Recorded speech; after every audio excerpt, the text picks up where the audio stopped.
అమ్మ 9 నెలలు మోస్తే నాన్న 25 ఏళ్ళు. రెండూ సమానమే అయినా నాన్న ఎందుకో వెనకబడ్డాడు. ఇంట్లో జీతం తీసుకోకుండా అమ్మ, తన జీతం అంతా ఇంటికే ఖర్చు పెడుతూ నాన్న, ఇద్దరి శ్రమ సమానమే అయినా అమ్మ కంటే నాన్న ఎందుకో వెనకబడ్డాడు.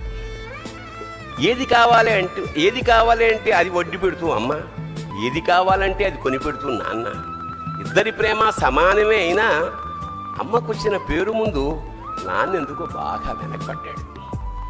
ఫోన్లోనూ అమ్మ పేరే, దెబ్బ తగిలినప్పుడు అమ్మా అని పిలవడే, అవసరం వచ్చినప్పుడు తప్ప మిగతా అప్పుడు గుర్తురానందుకు నాన్న ఎప్పుడైనా బాధపడ్డా? ఏమో, ఇద్దరూ సమానమే అయినా పిల్లల ప్రేమను పొందడంలో తరతరాలుగా నాన్న ఎందుకో వెనకబడ్డాడు.